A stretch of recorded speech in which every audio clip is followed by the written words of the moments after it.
City policymakers are always seeking ways to promote public transit and reduce traffic and air pollution. However, usage rates across the U.S. are generally very low. Only 3.4% of daily trips are on public transit. According to the Department of Transportation, the average bus uses only 30% of its capacity. In Chicago, the average bus fare covers just a quarter of the total cost of a ride, leaving taxpayers to eat 75%. Clearly, public transit is expensive and inefficient. Is there a way to get more people to use public transit, but also make it more financially efficient in American cities? The whole point of this paper is try to understand that question and think about the tools that you have to try to make public transit more efficient. That's Chicago Booth's Milena Almagro. She and her co-authors compiled location data for mobile phones, data on ride sharing, and data on Venture card swipes used to pay for rides on trains and buses operated by the Chicago Transit Authority, the CTA. The data allowed them to track how people travel in the city.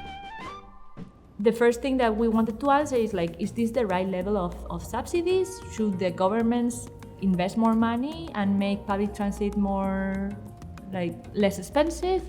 Or should we reduce subsidies? If the CTA had more money, the CTA would like to reduce the price of fares and also reduce frequency of buses and increase the frequency of trains. Now, of course, the CTA doesn't have infinite resources to solve for this problem. So what happens when you impose the fact that the CTA has this budget to run the transportation system? What you find is that the CTA cannot lower public transit prices as much as they wanted to. Which means the city needs to find other ways to reduce road congestion and pollution. One option that has been explored by other cities is to levy road fees on drivers. The idea is that maybe you want to increase the cost of traveling by car because this is going to incentivize people start traveling in public transit, and maybe there is another byproduct of this that you're going to reduce congestion and probably you're going to reduce environmental externalities. But it's hurting a lot the average traveler because the average traveler in Chicago uses car as their most preferred mode of transportation. So what can we do?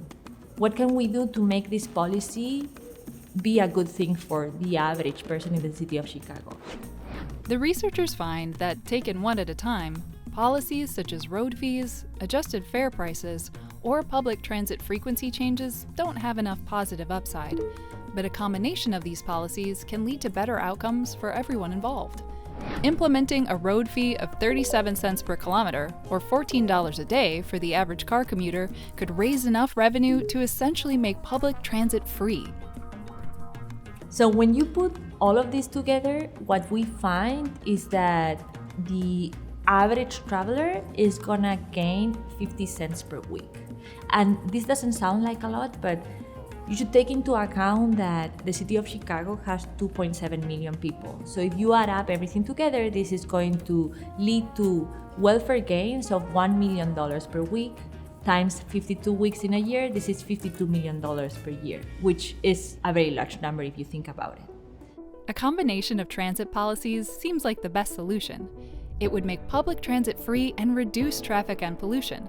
But is a policy like this even possible? We know for sure that congestion pricing and road pricing is the most efficient thing for society. However, very few cities in the world are adopting that type of policy.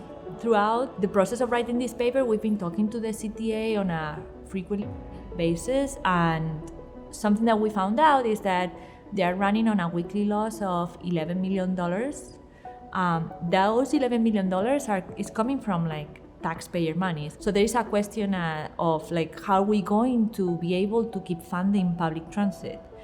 And I think our research shed some light about how we can do that. And one of the reasons, or one of the ways to fund or keep funding public transit is through road pricing.